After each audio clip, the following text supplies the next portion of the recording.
Vous vous plaignez de la façon dont vous êtes traité dans le pays, et vous n'avez pas tout à fait tort, disait Gustave Dron au gréviste tourquenois en 1890. Gustave Dron est surtout célèbre dans la commune où il a été maire, d'abord entre 1899 et 1919, puis à nouveau entre 1925 et 1920, Tourcoing. Il a aussi été député du Nord à plusieurs reprises, une fonction qui lui permettra de mettre en avant ses dons pour la prise de parole et sa grande autorité pour défendre ses causes. Il a toujours préféré la réforme sociale, même si celle-ci pouvait parfois être risquée pour sa carrière. Cet homme vif et ambitieux est très vite devenu très populaire auprès de la population. Il est aimé pour la marque personnelle qu'il donne à sa politique, de bord radical, mais il est aussi détesté par ses détracteurs. De ce fait, il est à plusieurs reprises attaqué par ses adversaires, mais sa réputation reste, elle, entière. C'est sa fonction initiale, celle de médecin, et sa profonde humanité qui le rendent populaire dans l'une des capitales industrielles de son temps, et l'amène ensuite à devenir d'abord conseiller municipal, puis maire de Tourcoing. Cette ville est alors très riche à la fin du XIXe siècle, du fait des nombreuses usines textiles qui y sont implantées. Elle abrite aussi des quartiers très populaires, habités par des ouvriers qui souffrent de conditions de vie particulièrement déplorables.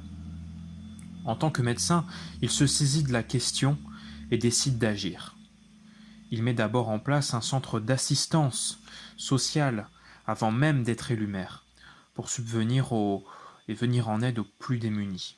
Il fonde ensuite un sanatorium pour répandre les normes hygiénistes auprès de la population de Tourcoing.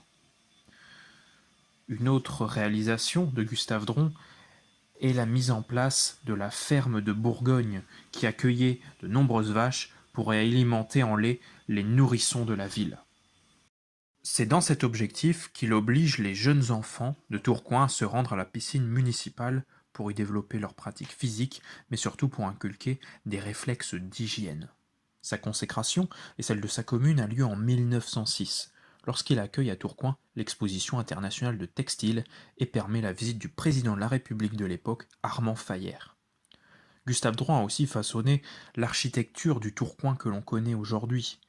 L'hôtel de ville, signé Charles Maillard, la chambre de commerce et son beffroi, la gare, ont tous été construits pendant ses mandats successifs et sont devenus des monuments emblématiques de la ville. Son action pendant l'occupation allemande lors de la Première Guerre mondiale est aussi emblématique et a profondément marqué les esprits. Il a cherché au mieux que possible à défendre l'intérêt de ses concitoyens face à l'occupant en s'opposant aux exigences ennemies. Il n'a cependant pas pu empêcher que les usines textiles ne soient dévalisées et que le carillon de l'église Saint-Christophe, sur la place de Tourcoing, ne soit fondu. Ces actes, associés à de la résistance, ont entraîné pour lui la déportation en Europe de l'Est, aux côtés de nombreux autres notables de la ville.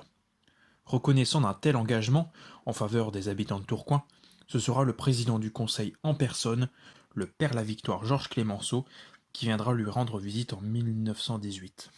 Ce retour se fera bien sûr dans l'enthousiasme le plus complet, saluant le dévouement de Gustave Dron. À sa mort en 1930, 40 000 personnes assisteront à la cérémonie.